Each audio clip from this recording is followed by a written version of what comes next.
Vlog ಬಂದು thyroid ಬಗ್ಗೆ ಹೇಳಬೇಕು ಅಂತ ಇದ್ದೆ. ಸೊ ಹಂಗಾಗಿ ಇವತ್ತು ನನ್ನ ಅನುಭವ ಥೈರಾಯ್ಡ್ದು 14 ವರ್ಷದ್ದು ಥೈರಾಯ್ಡು ನನ್ನ ಅನುಭವ ನಿಮ್ಮ ಹತ್ರ ಹಂಚ್ಕೊಳ್ಳೋಣ ಅಂತ ಬಂದಿದ್ದೀನಿ. ನನಗೆ 14 ವರ್ಷಕ್ಕೆ ಮುಂಚೆ ಥೈರಾಯ್ಡ್ ಇದೆ ಅಂತ ನಾನು ಇಷ್ಟು ದಪ್ಪ ಇರಲಿಲ್ಲ ಫಸ್ಟೆಲ್ಲ. ಸೊ ನಾನು ಒಂದು ಮೀಡಿಯಮ್ ಇದರಲ್ಲೇ ಇದ್ದೆ. ಸ್ವಲ್ಪನೇ ದಪ್ಪ ಆಗ್ತಾ ಬಂದೆ. ನನಗೆ ಡೌಟ್ ಬಂತು, ಯಾಕೆ ಹಿಂಗೆ ದಪ್ಪ ಆಗ್ತಾ ಇರ್ಬೋದು ಅಂತ ನೋಡೋಣ ಅಂತ ನಮ್ಮ ಫ್ಯಾಮಿಲಿ ಡಾಕ್ಟರ್ ಹತ್ರ ಹೋಗ್ಬಿಟ್ಟು ಹೇಳಿ ಅವ್ರ ಹತ್ರ ಬ್ಲಡ್ ಚೆಕಪ್ ಬರ್ಸ್ಕೊಂಡೆ. ಅವಾಗ ಹೋಗಿ ಚೆಕ್ ಮಾಡಿಸಿದ್ದಕ್ಕೆ 0.7 ಬಂದಿತ್ತು. ಆವಾಗ ಬಾರ್ಡ್ರ್ ಲೈನ್ ದಾಟಿತ್ತು. ಆವಾಗ ನನಗೆ ಥೈರಾಯ್ಡ್ ಸ್ಟಾರ್ಟ್ ಆಗಿದ್ದು. ಆವಾಗಿಂದ ನಾನು 25 mg ಈ ಥರ 50 mg ಈ ಥರ ಇವಾಗ 75 ತೊಗೊಳ್ತಾ ಇದ್ದೀನಿ. ಬಟ್ ಕಂಟ್ರೋಲಲ್ಲೇ ಮಾಡ್ಕೊಂಡಿದ್ದೀನಿ. ಥೈರಾಯ್ಡ್ ಅಂತೂ ಜಾಸ್ತಿ ಮಾಡ್ಕೊಂಡಿಲ್ಲ. ಅದಾದಮೇಲೆ ನಾನು ಥೈರಾಯ್ಡಿಂದ ತುಂಬಾ ಸಫರ್ ಆಯಿತು. ತುಂಬ ತಲೆನೋವು ಬರೋದು, ಕಾನ್ಸ್ಟಿಪೇಷನ್ ಜಾಸ್ತಿ ಆಗುತ್ತೆ, ಮತ್ತು ಮೂಡ್ ಸ್ವಿಂಗ್ ಆಗುತ್ತೆ, ಕೋಪ ಬರೋದು ಜಾಸ್ತಿ ಥೈರಾಯ್ಡ್ ಬಂದಾಗ. ಸೊ ಹಂಗಾಗಿ ಇದೆಲ್ಲ ಥೈರಾಯ್ಡ್ ಬಂದಿರೋರಿಗೆ ಆಗ್ಬೋದು. ದಯವಿಟ್ಟು ಹೆದರ್ಕೋಬೇಡಿ. ಇದರಿಂದ ಹೆದರ್ಕೊಳ್ಳೋ ಅಂಥ ಅವಶ್ಯಕತೆ ಅಂತೂ ಇಲ್ಲ. ನೀವು ಡೈಲಿ ಅಟ್ಲೀಸ್ಟ್ ಒಂದು ಅರ್ಧ ಅವರ್ ಮುಕ್ಕಾಲು ಅವರ್ ಆದರೂ ವಾಕ್ ಮಾಡಿ. ಮತ್ತು ನಿಮಗೆ ಜಿಮ್ಗೆ ಹೋಗಬೇಕು ಅಂತ ಟೈಮ್ ಇದ್ದರೆ ಜಿಮ್ಗೆ ಹೋಗಿ ಕಾರ್ಡಿಯೋ ವರ್ಕೌಟ್ ಮಾಡಿ. ಆದಷ್ಟು ಬೇಗ ನೀವು ಥೈರಾಯ್ಡಿಂದ ಹೊರಗೆ ಬರ್ಬೋದು. ಅಟ್ಲೀಸ್ಟ್ ಥೈರಾಯ್ಡ್ ಅಂತೂ ಕಮ್ಮಿ ಆಗಲ್ಲ. ಯಾಕಂದ್ರೆ ಒಂದು ಸಲ ಬಂತು ಅಂದರೆ ಅದು ಕಮ್ಮಿ ಆಗಲ್ಲ. ಬಟ್ ಥೈರಾಯ್ಡ್ ಬಾರ್ಡರ್ ಲೈನಲ್ಲಿ ಮಾಡ್ಕೋಬೋದು. ಇದು ಮಾಡಿ ನಾವು ಸ್ವಲ್ಪ ಆರಾಮಾಗಿರ್ತೀವಿ. ಸೊ ಹಂಗಾಗಿ ನಾನು ಅನುಭವಿಸಿರೋ ಇದನ್ನು ಹೇಳ್ತಾ ಇದ್ದೀನಿ. ಅದರಿಂದ ಏನೇನು ಸಫರ್ ಆಗಿದೆ ಅಂತಂದರೆ, ಕಾನ್ಸ್ಟಿಪೇಷನ್ ತುಂಬ ಪ್ರಾಬ್ಲಮ್ ಬರುತ್ತೆ. ಅಂದರೆ ಮೋಷನ್ ಹೋಗೋಕ್ಕಾಗಲ್ಲ, ಟೈಟ್ ಆಗುತ್ತೆ.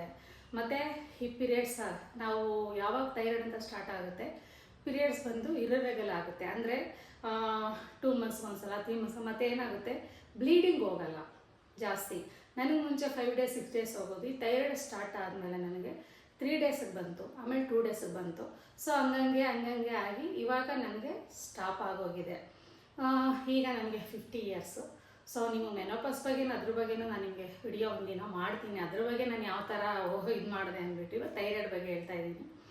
ಮತ್ತು ತುಂಬ ತಲೆನೋವು ಬರುತ್ತೆ, ತುಂಬ ಸುಸ್ತು, ಏನು ಕೆಲಸ ಮಾಡೋಕ್ಕಾಗಲ್ಲ, ಕೂಗಾಡೋದು, ಈ ಥರ ಒಬ್ಬೊಬ್ರಿಗೂ ಒಂದೊಂದು ಥರ ಸಿಮ್ಟಮ್ಸ್ ಇರುತ್ತೆ. ಬಟ್ ನನಗಾಗಿದ್ದು ಈ ಥರ ಸಿಮ್ಟಮ್ಸು. ಸೊ ಹಂಗಾಗಿ ನಾನು ನಿಮ್ಮ ಹತ್ರ ಇದನ್ನು ಹಂಚ್ಕೊಳ್ತಾ ಇದ್ದೀನಿ. ಯಾವುದೇ ಕಾರಣಕ್ಕೂ ಹೆದರ್ಕೊಳ್ಳೋಕೆ ಹೋಗಬೇಡಿ. ಥೈರಾಯ್ಡ್ ಬಂದು ಇವಾಗೆಲ್ಲ ಅದೆಲ್ಲ ನಾರ್ಮಲ್ ಆಗೋಗ್ಬಿಟ್ಟಿದೆ. ಇವಾಗ ಥೈರಾಯ್ಡು, ಶುಗರು, BP ಅನ್ನೋದೆಲ್ಲ. ಮತ್ತು ಇನ್ನೊಂದು, ಇವ್ರು ಥೈರಾಯ್ಡ್ ಬಂದಿದೆಯಪ್ಪ ಮಕ್ಕಳಾಗಲ್ಲ, ಅದೆಲ್ಲ ಏನೂ ಇಲ್ಲ. ನೀವು ಥೈರಾಯ್ಡ್ ಬಂದಿದೆ ಅಂತ ತಕ್ಷಣ ಗೊತ್ತಾದರೆ ಹೋಗಿ ನಿಮ್ಮ ಡಾಕ್ಟರ್ ಹತ್ರ ಟ್ರೀಟ್ಮೆಂಟ್ ತೊಗೊಳ್ಳಿ. ಅದೇ ತಕ್ಕನಾಗೆ ವರ್ಕೌಟ್ ಮಾಡಿ, ಚೆನ್ನಾಗಿ ವಾಕ್ ಮಾಡಿ. ಇದಕ್ಕೆ ವಾಕಿಂಗ್ ಬೆಟರ್. ವಾಕ್ ಮಾಡಿ ನಿಮ್ಮ ಥೈರಾಯ್ಡನ್ನ ನಾರ್ಮಲ್ ಮಾಡ್ಕೋಬೋದು. ನೀವು ಪ್ರೆಗ್ನೆನ್ಸಿ ಇದಕ್ಕೆ ಸ್ಟಾರ್ಟ್ ಮಾಡ್ಕೋಬೋದು.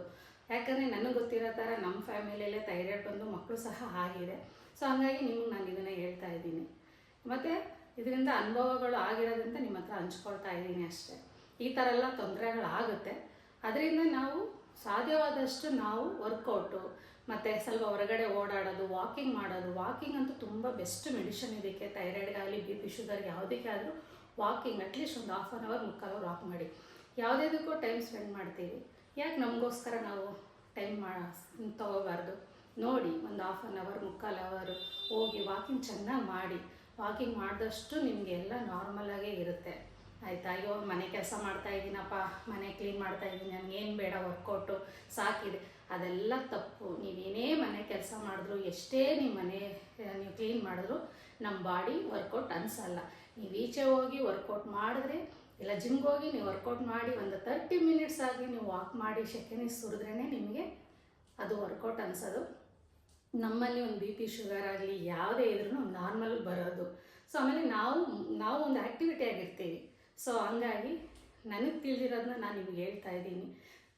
ಈಗ ನಿಮಗೆ ಥೈರಾಯ್ಡ್ ಅನ್ನೋದಿದ್ದರೆ, ಈ ಥರ ನನಗಾಗಿರೋ ಥರ ನಿಮಗೇನಾದರೂ ಆಗ್ತಾಯಿದ್ರೆ ಕಮೆಂಟ್ ಬಾಕ್ಸಲ್ಲಿ ತಿಳಿಸಿ, ಶೇರ್ ಮಾಡಿ, ಲೈಕ್ ಮಾಡಿ, ಸಬ್ಸ್ಕ್ರೈಬ್ ಮಾಡಿ. ಮತ್ತು ಮುಂದಿನ ವಿಡಿಯೋದಲ್ಲಿ ನನ್ನ ಮೆನೋಪಾಸ್ ಬಗ್ಗೆ ನಿಮಗೆ ತಿಳಿಸ್ತೀನಿ. ನಾನು ಅದರಿಂದ ಯಾವ ಥರ ಹೊರಗೆ ಬಂದೆ, ಅದರಲ್ಲಿ ಯಾವ ಥರ ಮೂಡ್ ಸ್ವಿಂಗ್ಸ್ ಆಯ್ತು ಅನ್ನೋದನ್ನ ನಿಮ್ಗೆ ತಿಳಿಸಿ ಹೇಳ್ಕೊಡ್ತೀನಿ. ಹೆಂಗಿರಬೇಕು ಏನು ಅನ್ನೋದನ್ನ. ನನ್ನ ವಿಡಿಯೋ ನಿಮ್ಗೆ ಇಷ್ಟ ಆಗಿದೆ ಅಂತ ಅಂದ್ಕೊಳ್ತಾ ಇದ್ದೀನಿ. ಶೇರ್ ಮಾಡಿ, ಲೈಕ್ ಮಾಡಿ, ಸಬ್ಸ್ಕ್ರೈಬ್ ಮಾಡಿ. Thank you.